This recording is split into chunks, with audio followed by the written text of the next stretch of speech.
So welcome to NSWE academy. எல்லாருக்கும் வணக்கங்க. So Group 1 Group 2 மாணவர்கள் எல்லாத்துக்கும் வணக்கம். ஸோ ஒரு 2-3 நாளாக வீடியோ போட முடியல. ஸோ உங்களுக்கே இந்த சூழ்நிலை என்னங்கிறது தெரியும் சரிங்களா. இன்றைக்கி கொஞ்சம் வறுக்கிறதுனால தான் இந்த மாதிரி போர்டில். ஸோ டுமாரோ நம்ம சிஸ்டத்தில் நம்ம ஆரம்பிச்சிடலாம். ஸோ பல்லவர்கள் பார்ட் 1 நான் கொடுத்துருப்பேன். இன்றைக்கி Group 4 மாணவர்கள் கொடுத்துருப்பேன். உங்களுக்கு டே நம்பர் 20 இன்றைக்கி சரிங்களா. ஸோ அந்த பார்ட்டை பார்த்துட்டு இதை பாருங்கள், உங்களுக்கு செம்மையாக புரியும். இரண்டாவது பார்ட்டை தான் இப்போ நம்ம பார்க்க போகிறோம் சரிங்களா. நாளை தான் நம்ம சிஸ்டத்தில் போய் நம்ம நடத்த ஆரம்பிச்சிடலாம். ஸோ ஆல் தி பெஸ்ட்டு, நல்லா படிங்க. எனக்கு நல்ல ஒரு ஆதரவு வரவேற்பு கொடுத்துருக்கிற அனைத்து மக்களுக்கும், மாணவர்களுக்கும், நல்ல உள்ளங்களுக்கும், நெஞ்சங்களுக்கும் என்னுடைய மனமார்ந்த நன்றிகளை தெரிவித்துக்கொண்டு இந்த வீடியோ நான் ஆரம்பிச்சிடுறேன். சரி, இது வரைக்கும் நம்ம என்னென்ன பார்த்துருப்போம் அப்படின்னு பார்த்தீங்கன்னா, ஸோ பல்லவர்கள் அப்படிங்கிற அவங்களோட ஒரு அவங்களோட நேட்டிவ் என்ன, தொண்டை மண்டலம் அப்படிங்கிறதெல்லாம் பார்த்துருப்போம். ஸோ அவங்களோட இடம் என்னங்கிறத பார்த்துருப்போம். ஸோ பல்லவர்கள் வரதுக்கு முன்னாடி யாரெல்லாம் இருந்திருக்காங்க அப்படிங்கிறத பார்த்துருக்கோம். எப்படி அவங்க வந்தாங்க அப்படிங்கிறத பார்த்துருக்கோம். ஸோ அந்த பல்லவர்கள் அப்படிங்கிறது 3 டைப் ஆஃப் இருந்திருக்கு. ஒன்று ஸ்டார்டிங்கில் வந்தவங்க, அப்புறம் இரண்டாவது வந்தாங்க, அப்புறம் மூன்றாவது வந்தவங்க. ஸோ ஸ்டார்டிங்கில் வந்தவங்க யார் இம்பார்ட்டன்ட் மன்னர் அப்படிங்கிறது, யார் இம்பார்ட்டன்ட் கிங் அப்படிங்கிறத பார்த்துருப்போம். இரண்டாவது பார்த்துருப்போம், மூன்றாவது 3 பார்த்துருப்போம். ஸோ அவங்களோட காலங்களும் பார்த்துருப்போம் சரிங்களா. 250 350, அப்புறம் 350 அப்படிங்கிறது 550, அப்புறம் 575 9ஆம் நூற்றாண்டு. கிளியராக இருக்குதுங்களா? நான் கரெக்டாக சொல்லிட்டேன்னா அவ்வளோதாங்க. இதுதான் ஃபஸ்ட் பார்ட்டில் பார்த்துருப்போம். ஸோ இரண்டாவது பார்ட்டில் என்னங்க பார்க்க போகிறோம் அப்படின்னு பார்த்தீங்கன்னா, மீதி இருக்கிறதெல்லாம் பார்க்க போகிறதுக்கு நான் பிடிஎஃப் கீழே ஷேர் பண்ணிடுறேன். ஓகே, ஆரம்பிச்சிடலாம் வாங்க. ஸோ ஃபஸ்ட்டு யார் வந்திருக்காங்க? ஸோ இங்கிலீஷ் தமிழ் 2 பேரும் ஃபாலோ பண்ணிக்கோங்க சரிங்களா.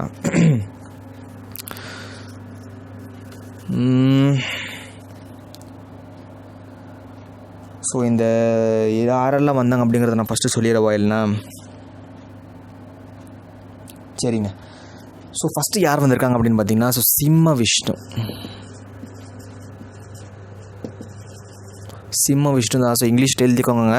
சிம்ம விஷ்ணு வந்திருக்காங்க. நெக்ஸ்ட்டு நீங்கள் புக்கில் பார்த்தா உங்களுக்கு ஈஸியாக புரியும் சரிங்களா. நெக்ஸ்ட்டு மகேந்திரவர்மன்.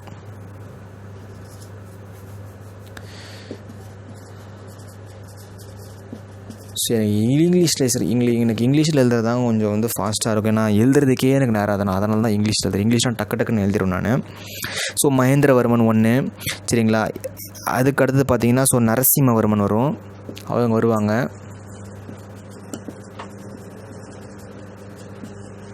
சரிங்களா. நரசிம்மவர்மன் 1 அப்படின்வாங்க சரிங்களா. 1 அப்படின்னா 1வது அவங்க தான் வராங்க சரிங்களா. நெக்ஸ்ட்டு மகேந்திரவர்மன் சரிங்களா. இங்கே மகேந்திரவர்மன் இருக்கார் இல்லைங்களா, அவரோட வாரிசு அப்படிங்கிற மாதிரி. ஆமாம், இதெல்லாம் மன்னராட்சி தானே. பாவங்க, அவங்க அப்பாவுக்கு அப்புறம் பையன் அந்த மாதிரி. இப்போ பாருங்கள், நெக்ஸ்ட்டு பரமேஸ்வரன் வராங்க சரிங்களா. பரமேஸ்வரன் வராங்க. ஸோ 1வது அவங்க தான் ஃபஸ்ட்டு அவங்க தான் சரிங்களா. இரண்டாவது இங்கே சிம்ம விஷ்ணு, அது மட்டும்தான் கிளைகள் இருக்காது அப்படிங்கிற மாதிரி. மகேந்திரவர்மன் 1, மகேந்திரவர்மன் 2. நெக்ஸ்ட்டு நரசிம்மவர்மன் 1, நரசிம்மவர்மன் 2 சரிங்களா. இந்த மாதிரி ஞாபகம் வச்சுக்கோங்க, மனப்பாடெல்லாம் பண்ணாதீங்க சரிங்களா. நரசிம்மவர்மன் 2. நெக்ஸ்ட்டு பரமேஸ்வரன் மட்டும் சும்மாவா அப்படிங்கிற மாதிரி பரமேஸ்வரன் 2. புக்கில் பார்த்துக்கோங்க. ஸ்பெல்லிங்கெல்லாம் நான் கொஞ்சம் கிறுக்கி தான் எழுதுகிறேன், எனக்கே தெரியுது. ஏன்னா நேரம் இல்லைங்க, அதனால் நான் டக்குன்னு முடிக்கணும் இல்லையா. நெக்ஸ்ட்டு நந்திவர்மன் 2. அப்புறம் ஃபைனலாக அபரிஜிதா முடிஞ்சிருது கதை. அபரிஜிதா சரிங்களா. மேலே எழுதிடவா, அபர்ஜிதா சரிங்களா. இந்த ஸ்பெல்லிங்கெல்லாம் கொஞ்சம் பார்த்துக்கோங்க ஓகேங்களா. இவங்க தாங்க வந்திருக்காங்க சரிங்களா. இதில் நம்ம எல்லாமே நம்ம பார்க்கணும் அப்படிங்கிறதுலாம் தேவையில்லை. அக்கார்டிங் டு சிலபஸ் அப்படிங்கிறத பார்க்கும்போது, ஸோ இந்த சிம்ம விஷ்ணு, அப்புறம் இந்த மகேந்திரவர்மன் 1, சிம்ம விஷ்ணு இப்போ வேண்டாம், மகேந்திரவர்மன் 1 இருக்குது பார்த்தீங்களா, அதை பார்க்கலாம் சரிங்களா. ஓகே, ஸோ மகேந்திரவர்மன் 1 அப்படி என்னப்பா பண்ணார்? மகேந்திரவர்மன் எம்மி ஓகேங்களா. மகேந்திரவர்மன் 1 அப்படி என்ன, அவரோட காலம் என்ன அப்படின்னு பார்த்தீங்கன்னா, 600 630 AD, அதாவது கிபி. போஆப்பின்னு இருக்கும் நியூ புக்கில். போஆப்பினா பி இல்லை பி, பொதுவாண்டுக்கு பின்பு. கிபி 2 1 தான் சரிங்களா. சரி,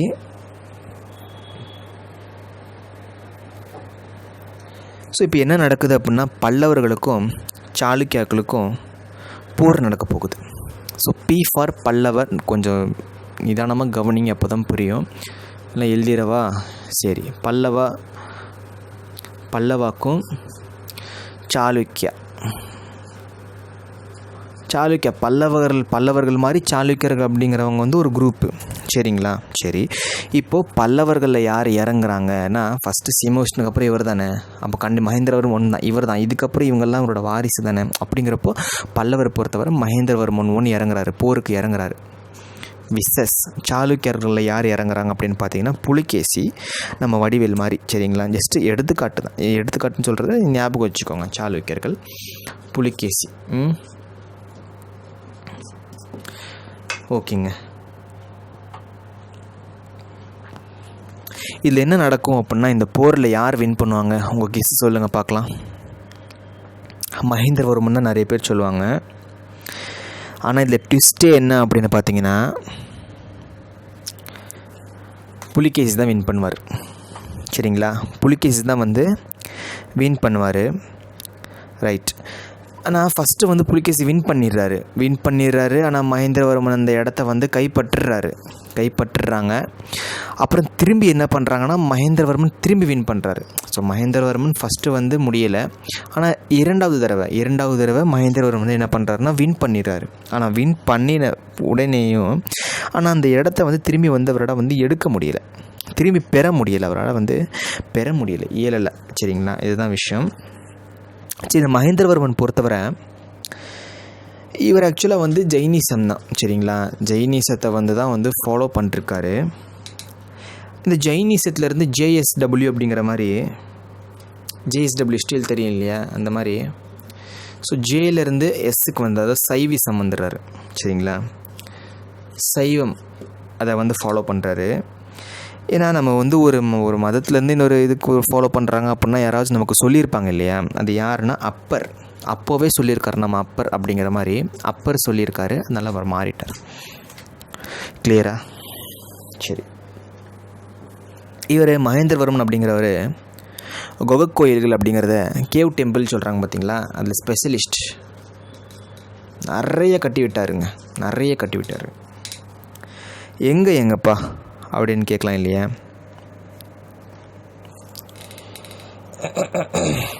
நம்ம திருவடி தெரியுங்களா? திருவடி, நம்ம சிவன் டெம்பிள் திருவடி, அது இவர் கட்டினது தாங்க. சிவன் கோயில் திருவடி. சரிங்களா? ரைட். இவருக்குன்னு நிறைய பட்டங்கள்லாம் இருக்குதுங்க. என்னென்னலாம் அப்படின்னு பார்த்தீங்கன்னா, நான் ஜஸ்ட்டு எழுதுகிறேன். குணபரா. சரிங்களா? குணபரா ஸ்பெல்லிங் கொஞ்சம் பார்த்துக்கோங்க. சரிங்களா? சத்யசந்திரா,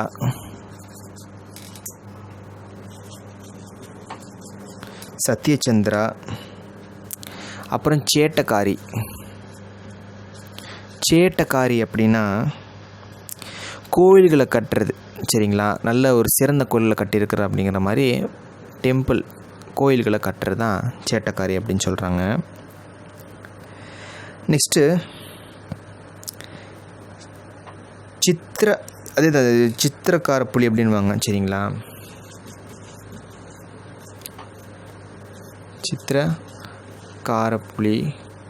ஸோ நீங்கள் புக்கில் பார்த்து எழுதிக்கோங்க. சரி, நான் ஜஸ்ட்டு எக்ஸாம்பிள் எழுதிட்டேன். ஏன்னா இப்போ போர்டு என் கையில் இல்லைங்க. சரிங்களா? இந்த போர்டில் வந்து ரொம்ப குட்டி போர்டு தான் இது எழுதுறதுக்கு எனக்கு ஒரு மாதிரி பிடிக்காது. சித்திரக்காப்புலி அப்படின்னு பார்த்தீங்கன்னா, சித்திரம் அப்படின்னாலே ஒரு கலை தானே, ஒரு பெயிண்டிங் கலை தானே, அந்த மாதிரி. ஸோ உங்களுக்கு இது வரைக்கும் தான் தெரியுதுன்னு நினைக்கிறேன். இதெல்லாம் தெரியலன்னு நினைக்கிறேன். ஆமாம் தானே? சரி, இங்கே என்ன எழுதியிருக்கேன்னு சொல்கிறேன். ஸோ குணபரா வரைக்கும் எழுதியிருக்கீங்களா? குணபரா வரைக்கும் எழுதியிருக்கேன். அதுக்கப்புறம் என்ன எழுதிருக்குன்னு தெரியல இல்லையா? அப்போ இது எரேஸ் பண்ணிட வேண்டியது.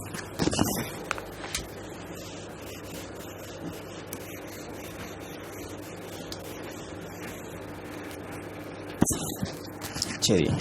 ஸோ அவருக்கான பட்டத்தை மட்டும் நம்ம சொல்லலாம். ஸோ குணபரா. சரிங்களா? ஸோ குணபரா. அப்புறம் வந்து சத்யசந்திரா. ஸ்பெல்லிங்கெல்லாம் ஒரு முறை பார்த்துக்கோங்க. எனக்கும் தமிழில் சரியாக தெரியாதுங்க ஸ்பெல்லிங்கு. அது சரி, நான் சொல்லிடுறேன். சரிங்களா? ஸோ சித்திரக்காரி அப்படிங்கிறது பார்த்திங்கன்னா கோயில்களை கட்டுறது, சரியா? அதை நீங்கள் நோட் பண்ணிக்கோங்க. நெக்ஸ்ட்டு சித்திரக்கா புலி அப்படின்னா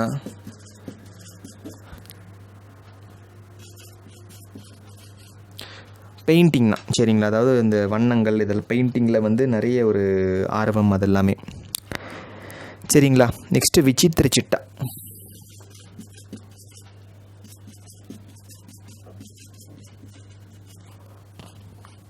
நெக்ஸ்ட்டு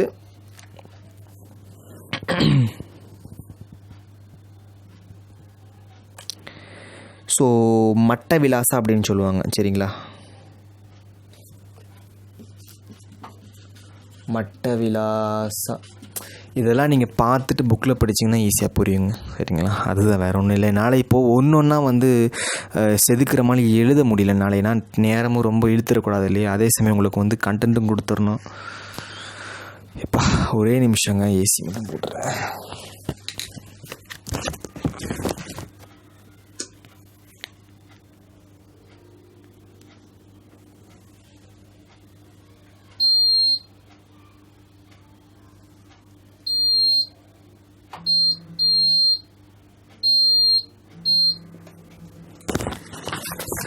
ஓகே, ஸோ நோட் பண்ணிட்டீங்களா?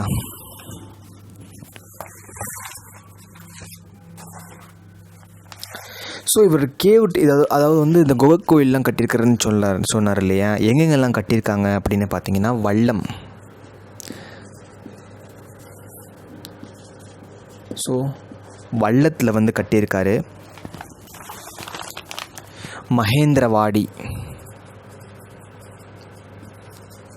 மகேந்திரவாடியில் கட்டியிருக்காங்க. தலவனூரில் கட்டியிருக்காங்க, சரிங்களா? நெக்ஸ்ட்டு பல்லாவரத்தில் கட்டியிருக்காங்க. பல்லவர்கள் பல்லாவரம் அப்படி, ஓகேங்களா? நெக்ஸ்ட்டு மண்டகப்பட்டு. எனக்கு பாருங்கள், இங்கிலீஷ் எழுதுறது தான் ரொம்ப ஈஸியாக இருக்குது.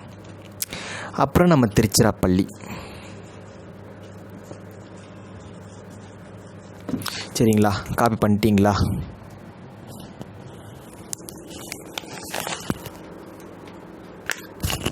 ஜஸ்ட்டு ரஃபாக நோட் பண்ணி வச்சுக்கோங்க, ஓகேங்களா? எனக்கு போர்டு இல்லைங்க, இருந்தால் உங்களுக்கு நீட்டாக எழுதி போட்டுருவேன். போர்டு இல்லாதனால தான் ஒரு பெரிய பிரச்சனையாக இருக்குது.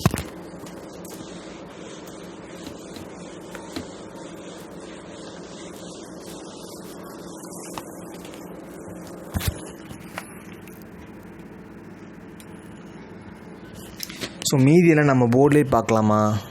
போதுமா? இல்லைனா பிகாஸ் இது நமக்கு இன்ட்ரெஸ்ட் இருக்காதுங்க அப்புறம். ஓகே, ஸோ நம்ம போர்ட்லேயே பார்க்கலாம், சரிங்களா? ஆனால் நாளைக்கு இது வராது, இதோட கண்டினியூஷன் வராது. நான் வேறு ஒன்று ஷெடியூல் பண்ணி வச்சுருக்கிறேன். ஒரு பாடம் 2 பாடம் நடத்தி ஷெடியூல் பண்ணி வச்சுருக்கிறேன். அதே சமயம் ஜென்ரல் இங்கிலீஷுக்கு மார்னிங் வந்துடும், வீடியோ வந்துடும், சரிங்களா? ஸோ அதுதான் இப்போ பாருங்கள், ஒரு 2 நாளாக நான் எப்போவுமே வீடியோ கொடுக்கணும்னா நான் நேற்றே எல்லாம் எடுத்து வச்சுருவேன். அதெல்லாம் கரெக்டாக கொடுத்துட்டு இருந்தேன். ஒரு வாரமாக நான் வந்து வீடியோவே ஷெடியூல் போடாதனால பாருங்கள் இவ்வளோ பிரச்சனை நடந்துகிட்டு இருக்குது பாருங்கள், சரிங்களா? போதுங்க இது. ஓகே, ஸோ ஆல் தி பெஸ்ட்டுங்க. நல்லா படிங்க, நல்லா இருங்க. நன்றி.